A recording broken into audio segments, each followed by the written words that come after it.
saya bilang jangan macam-macam dengan fatwa seperti ini. Karena apa?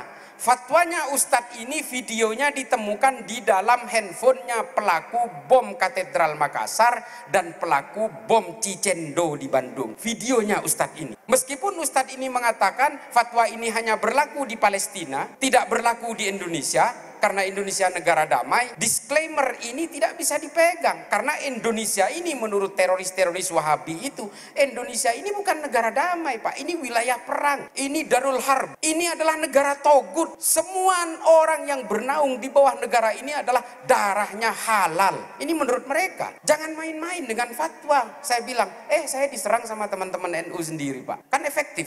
Termasuk saya ketika memprotes Ustadz ini juga. Ketika dia mengatakan semua orang Islam wajib menegakkan khilafah. Menurut Imamul Hakim dalam kitab Al-Mustadrak ala Sahihain yang disohihkan oleh Adz-Dzahabi, bahwa orang Islam wajib. Nggak bisa, Pak. Yang baca kitab ini kan bukan hanya dia. Saya juga sudah baca kitab. Dan Adz-Dzahabi tidak mensohihkan apa yang dikatakan Imamul Hakim itu. Bahkan Adz-Dzahabi bilang Imamul Hakim menulis kitab Al-Mustadrak ala Sahihain ini ketika sudah pikun. Dan isinya dari kitab ini bertabrakan dengan kitab-kitabnya Imam Al-Hakim sebelum-sebelum. Jangan tipu kami, Pak. Kita juga hobi baca, bos. Gitu loh. Dan yang nyerang saya siapa? Teman-teman NU dari Malang. Teman-teman NU dari Jepara. Kan artinya apa? Pemecah belahan ini udah berhasil. Dan kenapa kemudian NU yang menjadi target pemecah belahan? Kalau NU ini tumbang, Pancasila nggak ada apa-apanya, Pak. Percaya saya.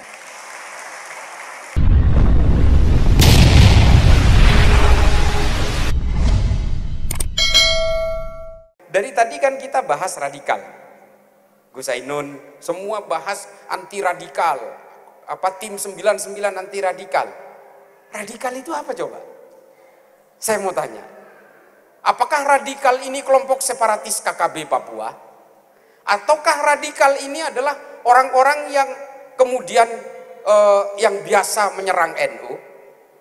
Atau ada juga kadang-kadang banser yang ikut memblokade ustadz-ustadz yang dianggap sangat kasar terhadap masyarakat, atau ustadz-ustadz yang memecah belah sehingga banser kemudian melakukan penghadangan. Loh, banser radikal juga kalau gitu.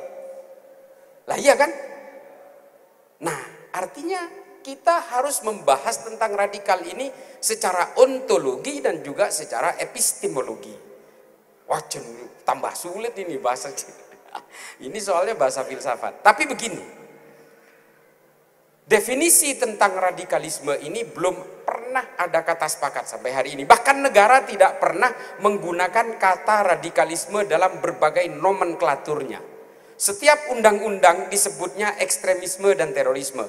Undang-undang nomor 15 2003, Undang-undang nomor 9 2010, Undang-undang nomor 5 2018, Perpres nomor 7 2021. Tidak ada satupun yang menyebut radikalisme. Yang disebut adalah ekstremisme dan terorisme. Mengapa radikalisme tidak disebut?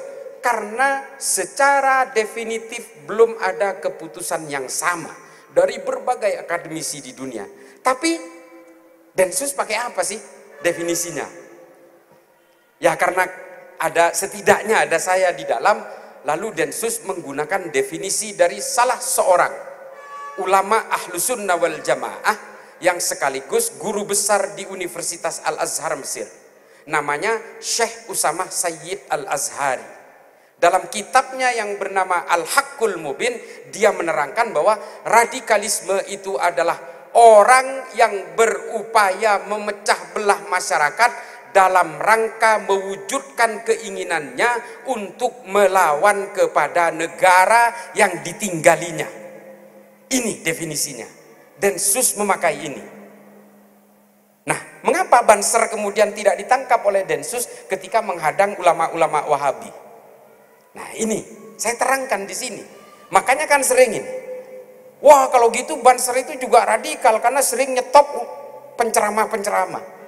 Kalau kita mengacu ke definisinya Syekh Usamah Sayyid Al-Azhari, maka Banser ini melakukan upaya-upaya penghentian terhadap hasutan-hasutan yang bisa memecah belah masyarakat dan mereka yang tidak mau dan tidak patuh terhadap keputusan bersama di negara itu. Lanjutkan Banser, secara empiris Anda benar. Secara dalil Anda benar. Kanjeng Nabi juga pernah melakukan berbagai adagium-adagium penggunaan istilah munafik kepada orang yang melawan terhadap keputusan negara.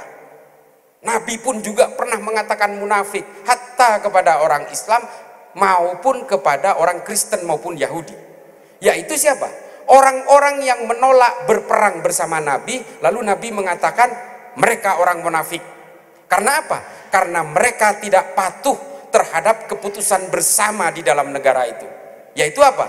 Tidak patuh terhadap piagam Madinah yang mengatur hak dan kewajiban serta penghargaan terhadap harkat dan martabat seluruh umat manusia di Madinah tanpa melihat latar belakangnya. Nih, Nabi pun frontal ketika ada orang yang berusaha mengkhianati negara Madinah. Termasuk juga tadi yang diceritakan oleh Pak Kiai kepada Zulhuwaisiroh.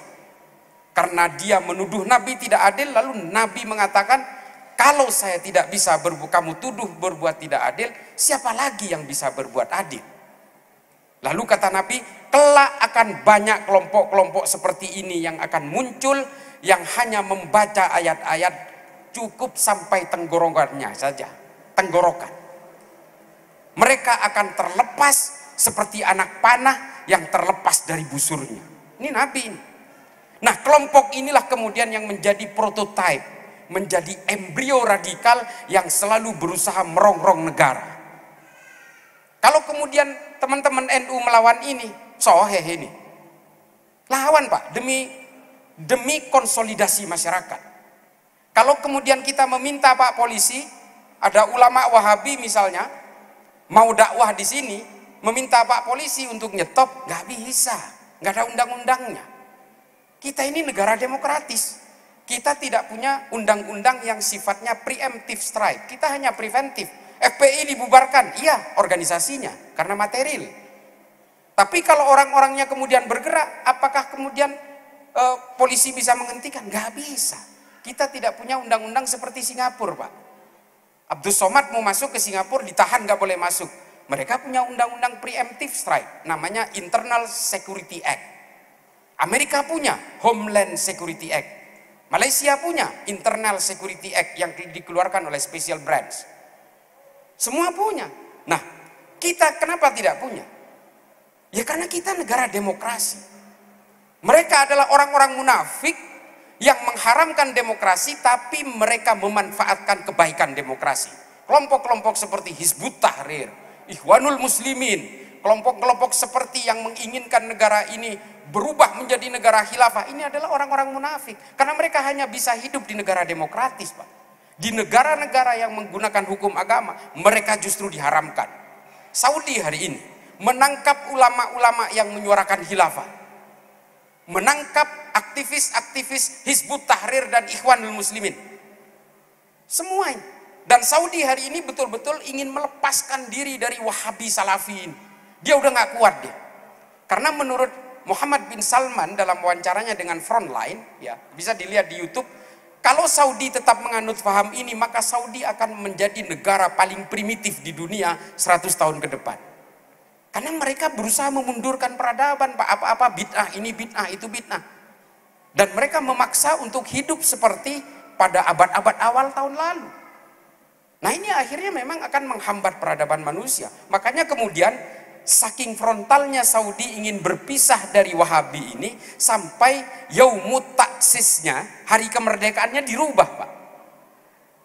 17 Agustusnya dirubah, coba bayangin. Hari kemerdekaannya dirubah, kan frontal sekali. Mengapa dirubah? Karena mereka ingin memutus dengan mitos politiknya Muhammad bin Abdul Wahab. Dulu hari kemerdekaan Saudi, yaumut taksisnya itu mengacu kepada pertemuan keluarga Ibnu Saud dengan Muhammad bin Abdul Wahab tahun 1744. Hari ini diubah menjadi 22 Februari mengacu kepada keinginan keluarga Ibnu Saud untuk melakukan pemberontakan terhadap Kekaisaran Utsmani. Makanya yaumut taksisnya dirubah. Coba 17 Agustus dirubah, Bos. Artinya apa? Dia serius ingin berpisah dengan Wahabi. Leres. Kok bahasa Madura ya? Sama seperti keinginan seperti yang disampaikan oleh Pak Kiai Ali tadi. Pak Kiai Ali cerita benar, mereka betul-betul ingin melepaskan diri. Bahkan ya kalau kita perhatikan, salah satu imam Masjidil Haram As-Sudais ketika corona kemarin, dia bahkan menyelipkan di dalam doanya itu adalah salah satu kutipan dari Barzanji. Ini mudah-mudahan masih ada di YouTube, bisa dicek. Ya badrati min hazakulla kamali madza yu'abbiru an ula kamaqali. Ini untuk betul-betul memuji Kanjeng Nabi, meminta barokahnya Kanjeng Nabi supaya corona ini cepat hilang. Ini kan terobosan luar biasa. Barzanji ini benda haram buat Wahabi, tapi kutipannya diambil. Nah ini loh perubahan-perubahan besar di dalam Saudi ini. Pada akhirnya memang ya Wahabi pun pada akhirnya ingin menjadi NU pada saatnya. Tapi ironisnya, orang Wahabi di Indonesia itu ingin menjadikan Saudi. Indonesia ini ingin dijadikan seperti Saudi masa lalu. Sementara orang Saudi ingin menjadikan Saudi seperti Indonesia hari ini. Kan kebalik-balik sudah. Ini loh. Ini kenceng nggak speaker ini keluar? Maksud saya biar tetangga-tetangga ini dengar gitu loh. Jadi kita udah nggak bisa diam-diam bergerak di bawah permukaan, malu-malu.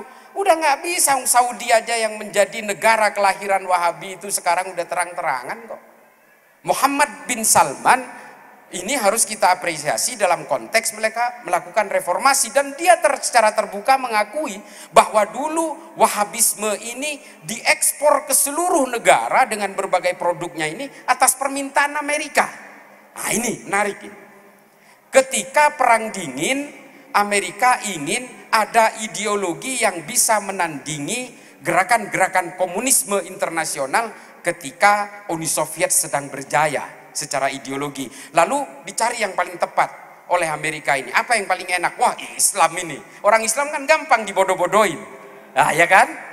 Islam ini gampang dibodoh-bodohin. Disulut sedikit udah langsung mau jihad. Lalu kemudian datanglah kepada Saudi. Ini ceritanya Muhammad bin Salman. Saudi ketika itu baru menemukan minyak awal tahun 70-an. Lifting cost-nya paling rendah di dunia. Wah, uangnya banjir. Cara narik minyaknya dibantu oleh 3 teknologi. Satu Amerika dengan Halliburton, kemudian dibantu juga oleh Prancis dengan Schlumberger, kemudian ada Inggris juga yang melakukan logging sistemnya.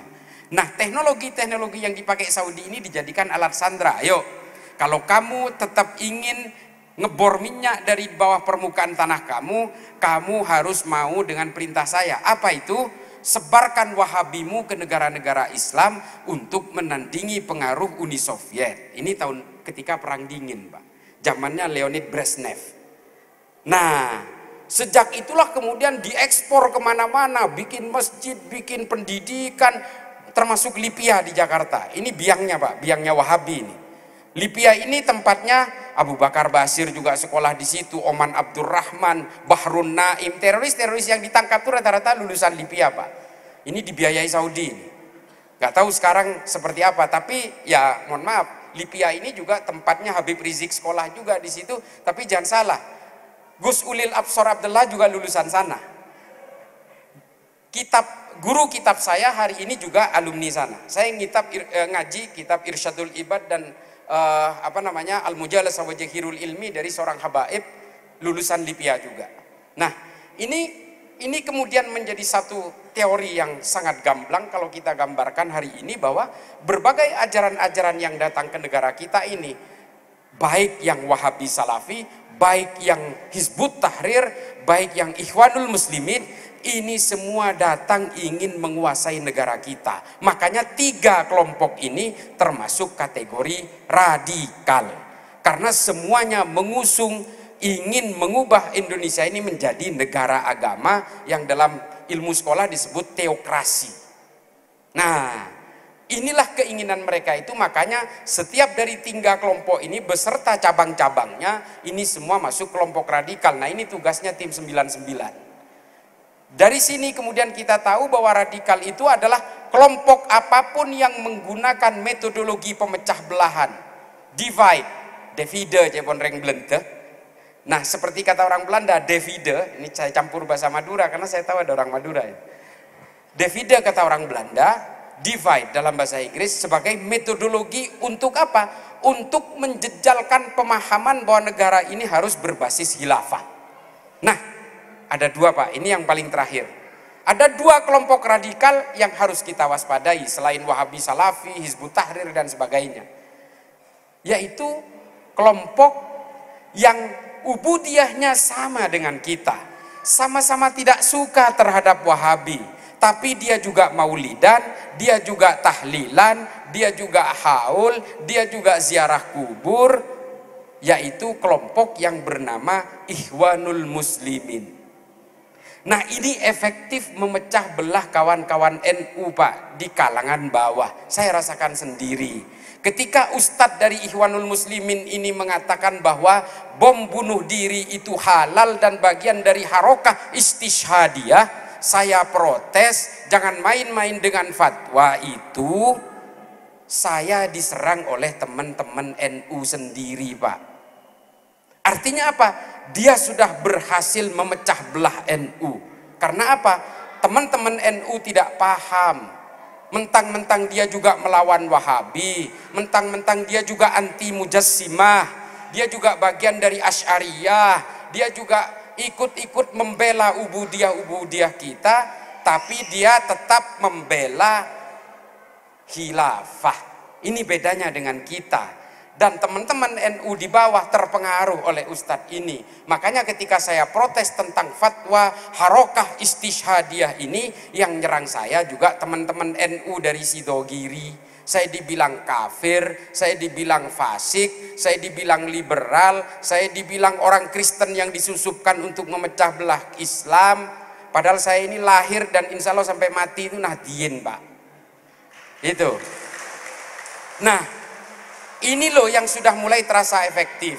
Saya bilang jangan macam-macam dengan fatwa seperti ini.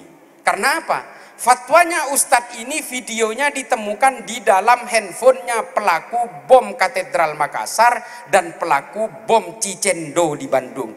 Videonya Ustadz ini. Meskipun Ustadz ini mengatakan fatwa ini hanya berlaku di Palestina, tidak berlaku di Indonesia, karena Indonesia negara damai. Disclaimer ini tidak bisa dipegang karena Indonesia ini menurut teroris-teroris Wahabi itu, Indonesia ini bukan negara damai Pak, ini wilayah perang, ini Darul Harbi, ini adalah negara togut. Semua orang yang bernaung di bawah negara ini adalah darahnya halal, ini menurut mereka.